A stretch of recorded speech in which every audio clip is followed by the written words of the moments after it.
Assalamualaikum teman-teman semua. Kita balik lagi di Kampung Ternak. Hari ini kebetulan kandang di video sebelumnya kan kita udah bahas tentang kandang baru.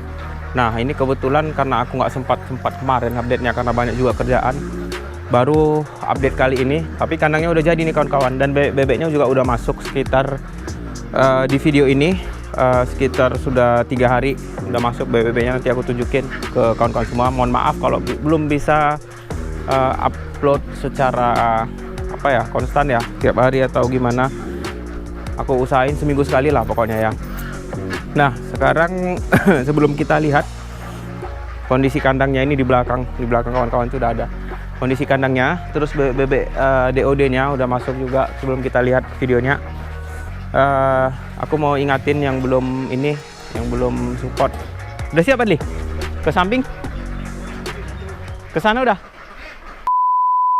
Oke kawan-kawan, sebelum kita lihat videonya gimana, jangan lupa yang belum dukung, yang belum support channelnya, di support dulu kawan-kawan. Dukung channel aku terus biar semakin semakin semangat buat videonya.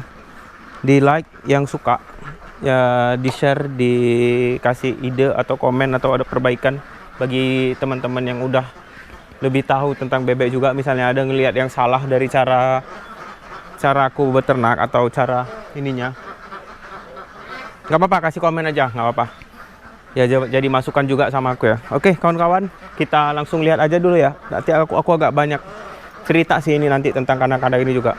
Kita langsung lihat gimana kandang udah jadinya. Oke yuk.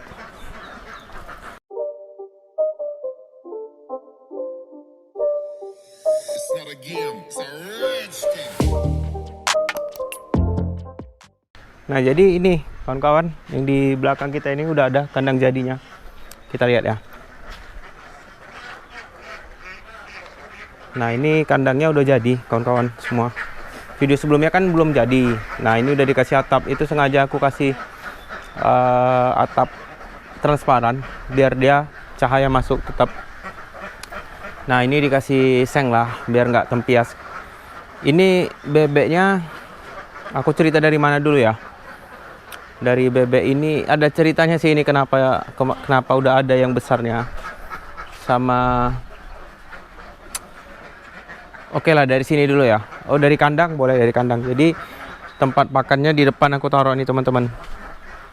Di depan sini tempat makan, di bawah ini tempat minum. Jadi ini memudahkan. Aku sih juga masih belajar cara yang lebih efektif pemberian pakannya juga.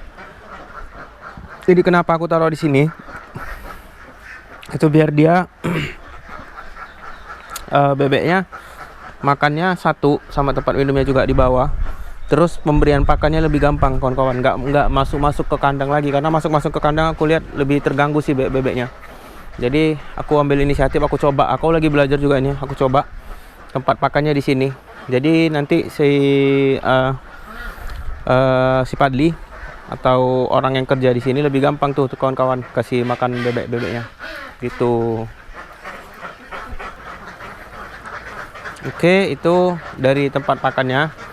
Terus sejarah lagi, aduh. Cerita kenapa ini bebek besar itu karena populasi dari yang kandang ini aku kurangin kawan-kawan. Aku kurangin populasinya, jadi 1 meter luas untuk 3 bebek. Jadi aku ambil dari kandang-kandang ini, aku pindahin ke sini.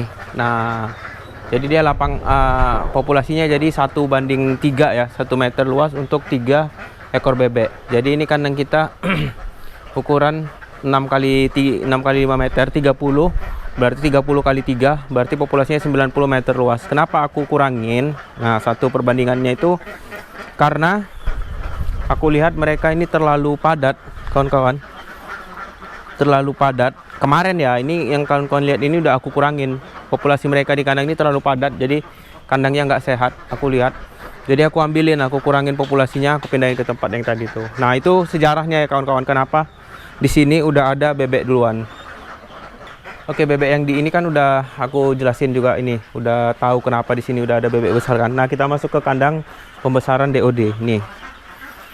Nih lihat nih, ini bebeknya udah umur 3 hari ya.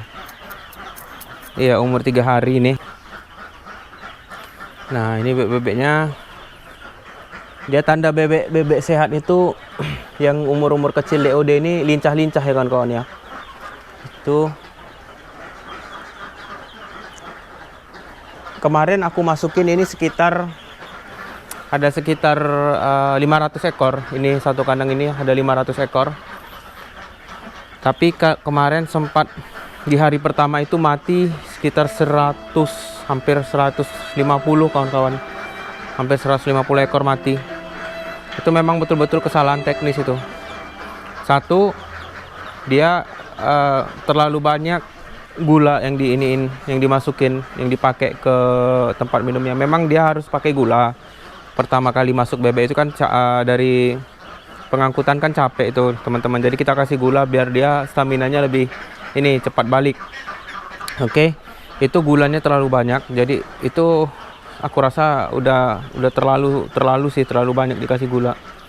Jadi nggak tahu pengaruhnya sama mereka, jadi kayak lemas gitu. Kemudian ini tempat minumnya ini salahnya kemarin, dia tempat minumannya ini di dekat-dekat lampu itu. Jadi mereka minum tidur di dekat lampu. Nah akibatnya mereka basah. Terus ya itu besok paginya aku lihat udah mati sampai 140-an gitu. Nah padahal aku udah kasih batu-batu kayak ini nih, kulihat ini. Nih, dia tempat minumnya harus kayak gini ya kawan-kawan ya. Dikasihin batu, biar dia cuma cuma paruhnya aja yang masuk. Jadi dia nggak sampai mandi di dalam. Nah biasanya kalau dia mandi itu basah bulunya, itu yang buat dia buat bebeknya nggak tahan, jadi mati. Semua prosedur yang aku buat di kandang bebek pertama, yang pembesaran pertama kita di situ, aku buat sama persis. Cuma karena kemarin malam, jadi aku tinggal cepat. Jadi ya aku nggak tahu ngasih gulanya semana banyak. Terus ini tempat-tempat minumnya rupanya ditaruh di dekat lampu, jadi aku nggak tahu. Jadi betul-betul kesalahan di human error lah, kok bisa kita bilang kawan-kawan. Tapi alhamdulillah sekarang nih mereka udah sehat-sehat. Tuh, gitu.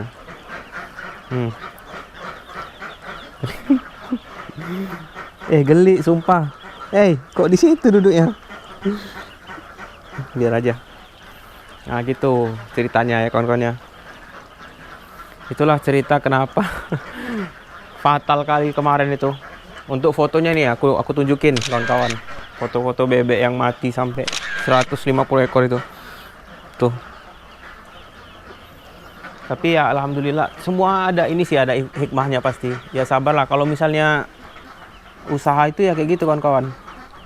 Nggak selamanya lurus-lurus. Jadi ini populasi sekitar ada tinggal 300-an, 350 gitu.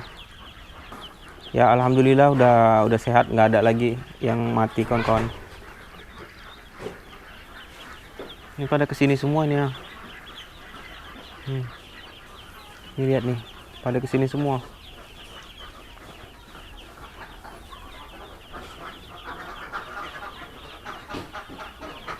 Tuh lihat kawan-kawan. Pada sehat. Kalau bebek nandakan sehat itu waktu DOD ini dia lincah ya kawan-kawan, lincah, makan, minum, tidur, makan, minum, tidur gitu-gitu aja terus. Nggak berhenti makan, minum, tidur gitu. Paling yang aku lihat ya, yang paling fatal itu di hari paling lama seminggu lah. Di sekitar hari pertama waktu masuk kandang sampai 5 hari atau ke seminggu. Itu memang harus betul-betul sebenarnya nggak susah ya, aku bilang nggak susah ngerawatnya, cuma betul-betul perhatian aja ekstra. Tempat minumnya harus selalu ada air, terus nggak boleh basah bebeknya, kandang harus tetap kering, dan nggak harus kandangnya nggak harus digantung ya kayak yang kandang-kandang biasa. Kayak gini juga boleh, tapi kan lantainya ini selalu kering nih teman-teman. Kalau misalnya dia habis minum, kita lihat dia agak basah, itu langsung sekam aja, nggak masalah. Udah pada ini nih, udah pada lincah. Oke, Oke teman-teman, udah ini ya, udah yang kandang kandang pembesaran, kandang DOD ini kayak gini. Aku taruh di tengah-tengahnya lampu sebagai pemanas. Kalau misalnya malam kan mereka ini tidurnya kan harus agak panas kan. Terus pun kenapa sampai 1 2 3 4 5 6 lampu kan? Karena kalau misalnya sikit lampunya, dia cenderung berkumpul di satu titik aja, satu lampu. Misalnya kita kasih 3 lampu, jadi mereka tidur di lampu itu aja. Jadi bebeknya banyak numpuk timpa-timpaan, yang bawah itu mau tuh jadi mati, ketimpa gitu. Makanya aku kasih banyak biar dia tumpukan mereka itu nyebar, nggak 1 tumpuk 2 tumpuk gitu. Aduh, dicotokin lagi nih sampai belakang. Hey. Oke, kayak gitu ya. Ini kandang bebek kecilnya udah. Nah sekarang aku mau di sana ada aku suka juga itu, kalau kalian lihat, aku tunjukin aja ya. Nah di sana itu ada kandang kecil, itu aku pisahkan. Nah itu teman-teman, ini kandang jantan kawan-kawan. Ini jadi aku pisahkan jantannya, yang dari yang 4 kandang yang lama itu. Jadi aku sekarang fokus 4 kandang itu, 4 kandang 1 paling ujung sampai kandang 4 itu fokus untuk telur fertil atau untuk penetasan. Nah kandang 5 sampai kandang 8 itu, kandang 5 sampai kandang ini, kandang 12 13 14 itu untuk telur sayur aja. Jadi aku sekarang cuma buat 4 kandang untuk yang telur fertil, yang ujung itu, yang ujung. Nah itu telur fertil, produksi sekitar 200 berapa ya kemarin ya, aku agak lupa, 200 lebih lah, hampir 250 gitu satu harinya. Itu yang 4 kandang itu. Jadi yang lain aku keluarin kan jantan-jantannya, tapi tetap aku sisakan jantan karena kan makhluk hidup, tak boleh juga kita menyalahi kodrat ya kawan-kawan ya. Tetap aku kasih jantan, ada 1-2 ekor gitu di dalam kandang masing-masing. Ini lebihnya di sini dulu lah. Nanti kalau misalnya udah agak besar ini, baru kita pakai lagi mereka. Ini karena soalnya jantan semakin tua semakin bagus ya kawan-kawan ya, kalau jantan. Nah itu biar aja dulu mereka di situ. Oke, jadi kayak gitu ya kawan-kawan, sekedar tentang kandang bebek yang ini kita, bebek lama, bebek yang kandang baru itu kayak gitu. Terus pun aku agak ada renovasi sedikit ini, kandang lama kita yang di kandang ini, kandang bambu. Aku agak renov sedikit di tempat pakannya. Aku sekarang buat tempat pakan mereka di ujung-ujung tuh. Itu kalau kalian lihat itu, di situ aku taruh tempat pakannya. Jadi untuk memudahkan pekerja juga, pemberian pakan dia nggak masuk ke kandang-kandang ini lagi. Dia pakai sorong aja dari gang samping itu. Dia tinggal masukin pakan-pakannya ke ini. Nah, tuh jadi lebih efektif sih dari tenaga sama dari waktu. Itu. Nah, ini kan udah teman-teman lihat juga nih, populasinya lebih sedikit dari yang pertama itu kawan-kawan. Karena memang yang aku lihat juga kalau misalnya dia terlalu padat itu kandangnya cepat basah kawan-kawan, cepat basah. Terus nggak sehat sama bebek-bebeknya. Jadi itulah saran dari kawan juga, kurangi populasinya. Jadi kita pakai sekarang perbandingan 1:3. Ini semua 1:3 nih, kecuali yang ini teman-teman. Ini masih 1:4 ini. Karena aku takut ganggu mereka. Ini kan telur fertil nih. Udah udah cukup. Perbandingan jantan betinanya udah pas. Jadi nggak aku ganggu lagi mereka ini, biarin aja. Sini 100 untuk produksi 100, untuk populasi 100. Oke. Nah, ini ada updatean lagi nih, upgradean baru tentang untuk perkembangan selanjutnya dari kampung ternak. Aku juga lagi ngatur jadwal lah kawan-kawan untuk pembangunan selanjutnya. kemungkinan di akhir bulan ini. Insya Allah doain ya kawan-kawan ya, kalau nggak ada halangan, rezeki dan sehat juga, aku mau tambah perluasan kandang lagi sekitar 1000 ekor di belakang. Kita mau tambah lagi nih kawan-kawan di belakang ini, di sini. Nah di sini nih, ini udah mulai padat ini. Jadi kita mau buat perluasannya di sini.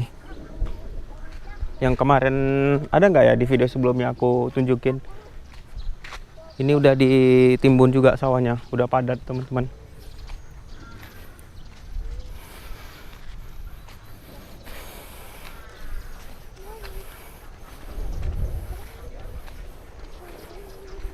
Nah jadi sekitar ada nanti di sini sekitar 1000 ekor. Itu ada di Mas juga itu. Mas ini lo Mas. Halo bilang dulu. Halo. Bilang lah. Halo bilang.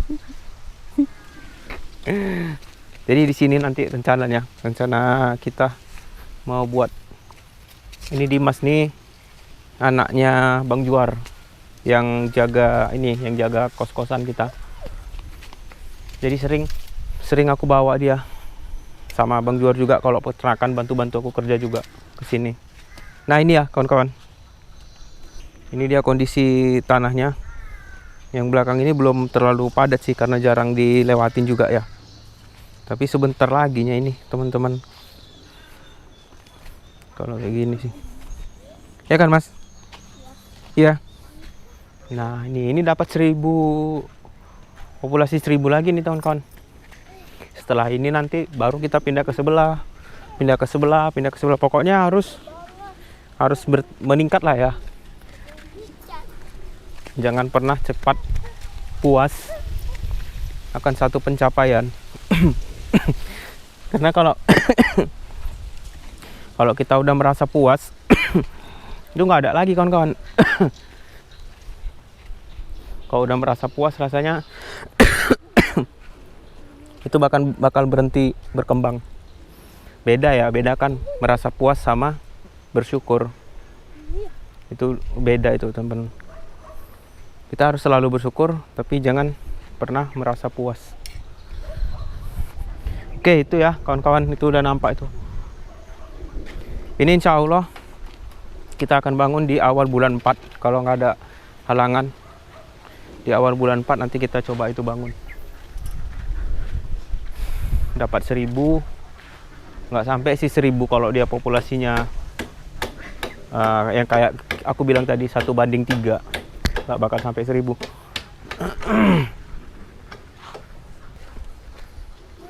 Jadi kemarin ini timbunan ini sama jalan inilah ya teman-temannya, karena kan ini kena timbun juga ini untuk akses jalan mobilnya masuk. Kemarin ini habis sekitar 32 kalau nggak salah ya, 32 mobil Damcold itu habis ke situ semua, 32 mobil. Tapi ya alhamdulillah kita coba segitu aja. Nanti ke atasnya kita tinggal siram sekam aja di tengah-tengahnya. Jadi nggak terlalu banyak biaya untuk nimbun yang itu lagi. Karena itu memang kalau kita lihat itu memang belum tingginya nggak cukup. Tapi nanti kita akali pakai timbunan sekam aja di masing-masing kandangnya.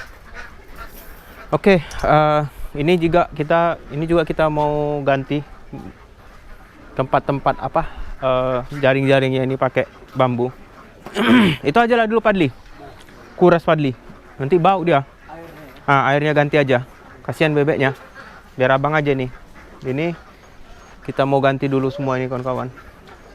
Inilah yang kemarin di kos dikerjain sambilan sama Bang Juar sama si Leman juga ngerjainnya.